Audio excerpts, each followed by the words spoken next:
Hello students, welcome to my YouTube channel. हम class +2 alcohol phenol and ether की naming reactions कर रहे हैं। लास्ट हमने जो है वो डोज प्रोसेस किया था। आज हम कोल्ब्स रिएक्शन करेंगे। तो चलिए शुरू करते हैं। सबसे पहले कोल्ब्स रिएक्शन यूज़ किसके लिए होती है? It is use to prepare 2 hydroxy benzoic acid. तो इसको 2 हाइड्रोक्सी बेंजोइक एसिड, जिसको हम सैलिसिलिक एसिड के नाम से भी जानते हैं, उसको बनाने के लिए यूज़ किया जाता है। तो कोल्ब रिएक्शन कहाँ यूज़ होती है? It is use to prepare 2 hydroxy benzoic acid which is also known as the salicylic acid. Next, इसके बारे में एक नोट।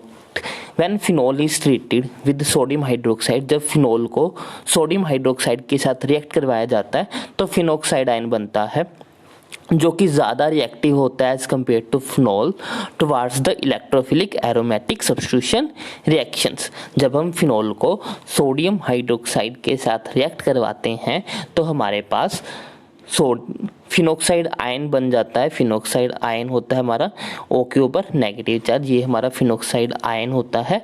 ये ज़्यादा रिएक्टिव होता है इलेक्ट्रोफिलिक एरोमेटिक सब्स्टिट्यूशन रिएक्शंस की तरफ as compare to phenols. Phenol ज़्यादा रिएक्टिव नहीं होती है, लेकिन फिनोक्साइड आयन जो है वो ज़्यादा रिएक्टिव होता है, क्योंकि उसके ऊपर ऑक्सीजन के ऊपर नेगेटिव चार्ज आ जाता है, जो कि पूरी रिंग पे इलेक्ट्रॉन डेंसिटी को फिर जो है वो ट्रांसफ़र करता है। इसीलिए जो हमारा फिनोक्साइड आयन होता है जो कि ज़्यादा रिएक्टिव होता है एज कम्पेयर टू हमारे फिनोल। इसीलिए हमारी जो कोल्ब्स रिएक्शन है वो फिनोक्साइड आयन से ही शुरू होती है।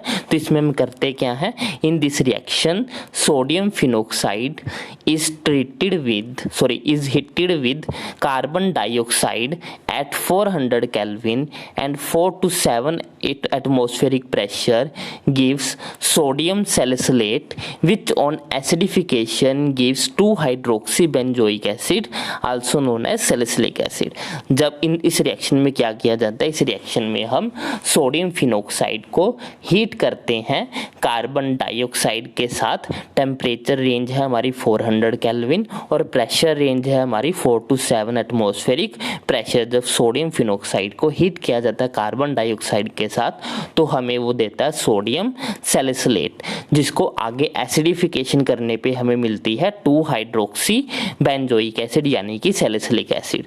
तो सबसे पहले हम क्या करते हैं? सोडियम फिनोक्साइड को हीट करते हैं विद कार्बन डाइऑक्साइड, जिससे हमें मिलता है सोडियम सैलिसिलेट विच ऑन आगे, जिसको और आगे एसिडिफिकेशन करने पे हमें मिलता है 2-हाइड्रोक्सी बेंजोइक एसिड। आप जब ऐसे याद करोगे तो आपको जो है वो रिएक्शन लिखने में आसानी रहेगी। डायरेक्ट रिएक्शन याद करना थोड़ा टफ होता है, आप उसको स्टेप वाइज याद करो कि इसमें करना क्या है। इसमें हम सोडियम फिनोक्साइड को हीट करते हैं विद कार्बन डाइऑक्साइड तो हमें मिलता है सोडियम सैलिसिलेट, उसको आगे एसिडिफिकेशन करने पे हमें मिलता है 2-हाइड्रोक्सी बेंजोइक एसिड। इसकी रिएक्शन देख लेते हैं। रिएक्शन है, सबसे पहले हमें क्या करना है? फिनोल को रिएक्ट करवाया हमने सोडियम हाइड्रोक्साइड के साथ, जिससे मिल गया सोडियम फिनोक्साइड। अगर आप ये वाला स्टेप नहीं भी लिखोगे तो चल जाएगा, क्योंकि हमारी रिएक्शन जो है वो सोडियम फिनोक्साइड से शुरू हो रही है, लेकिन फिर भी आपको ये पता होना चाहिए कि सोडियम फिनोक्साइड कहाँ से आया। तो ये फिनोल को सोडियम हाइड्रोक्साइड के साथ अगर हम रिएक्ट करवाते हैं तो हमारे पास बनता है सोडियम फिनोक्साइड। इसको आगे हमें कार्बन डाइऑक्साइड के साथ गर्म करना है 400 kelvin temperature and 4 to 7 atmospheric pressure. तो हमारे पास सोडियम सैलिसिलेट बनता है। ये कार्बन डाइऑक्साइड COONA जो है वो यहाँ पे लग जाएगा और H जो है वो O के साथ लग जाएगा, तो ये हमारा बन जाता है सोडियम सैलिसिलेट। इसको आगे जब हम एसिडिफाइड करते हैं, एसिडिफिकेशन करवाते हैं, तो हमारे पास जो है वो 2-हाइड्रोक्सी बेंजोइक एसिड जो है वो बन जाता है। ये है हमारा सैलिसिलिक एसिड। ऑर्थो पोजीशन पे COOH लगा होता है, इसलिए इसको हम एसिड बोलते हैं। आगे है इसका मैकेनिज्म कैसे हुआ? सबसे पहले तो हम सोडियम फिनोक्साइड की फॉर्मेशन करते हैं, उसके लिए फिनोल की रिएक्शन करवाते हैं सोडियम हाइड्रोक्साइड के साथ। यहाँ पे OH नेगेटिव जो है वो एक स्ट्रॉन्ग न्यूक्लियोफाइल है, जो कि यहाँ से H को एब्स्ट्रैक्ट कर लेता है, जिसके कारण हमारे पास बन जाता है फिनोक्साइड आयन।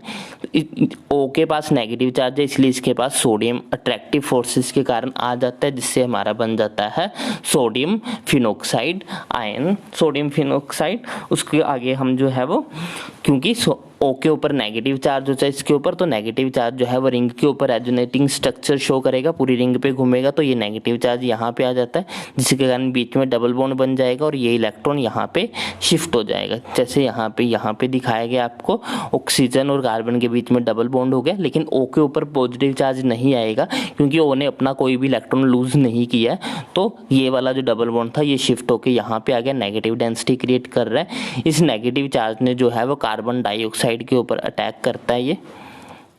ये हमारा जो नेगेटिव चार्ज है ये कार्बन डाइऑक्साइड पे अटैक करता है।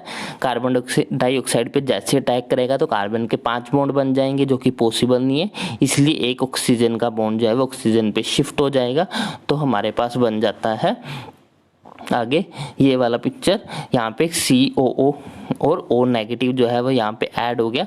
यहाँ पे कॉर्नर पे एक हाइड्रोजन भी है, ये हाइड्रोजन अपना इलेक्ट्रॉन जो है वो बॉन्ड जो है वो आगे शिफ्ट कर देता है, जिसके कारण ये डबल बॉन्ड जो है वो कंप्लीट हो जाएगा और ये H जो है वो यहाँ पे आके O के साथ जुड़ जाएगा, जिसके कारण ये फिनोल पूरा फिर से स्ट्रक्चर बन जाएगा और साथ में रह जाएगा C डबल बॉन्ड O और O नेगेटिव। इसको आगे हम जब हाइड्रोलिसिस करेंगे तो यहाँ पे आके H लग जाता है, जिससे हमारा 2 हाइड्रोक्सी बेंजोइक एसिड जो है वो कंप्लीट हो जाता है। तो ये इसका मैकेनिज्म था। आगे इसके बारे में कुछ इम्पोर्टेंट इंफॉर्मेशन जो आपको याद रखनी है। सबसे पहले जो है हमारा सैलिसिलिक एसिड जो है वो हेल्प करता है manufacture of 2 acetoxy benzoic acid also known as the aspirin. Aspirin नाम की मेडिसिन आती है, आपने उसका नाम सुना होगा, जिसको पेन रिलीव करने के लिए और फीवर होने के केसेस में जो है वो बॉडी के टेम्परेचर को कम करने के लिए यूज़ किया जाता है। ये एस्पिरिन का स्ट्रक्चर है। आगे है हमारे पास salicylic acid also used in the preparation of salol. Salicylic acid को सलोल बनाने में भी जो है वो हम यूज़ करते हैं। सलोल की फुल फॉर्म होती है फिनाइल सैलिसिलेट। ये हमारे पास सलोल का जो है वो स्ट्रक्चर है, हमारा H रिप्लेस हो जाता है फिनाइल ग्रुप के साथ, इसलिए यहाँ पे फिनाइल सैलिसिलेट बन जाता है और इसको यूज़ किया जाता है एज अ एंटीसेप्टिक। सलोल को हम एज अ एंटीसेप्टिक जो है वो यूज़ करते हैं। तो ये थी हमारी कोल्स रिएक्शन। आई होप आपको ये रिएक्शन अच्छे समझ में आई होगी। अगर आपको कोई भी डाउट या फिर आपकी कोई सजेशन हो तो आप कमेंट सेक्शन में लिख सकते हैं। अगर आपको वीडियो अच्छी लगी तो इसको लाइक करें, शेयर करें, चैनल को सब्सक्राइब करें।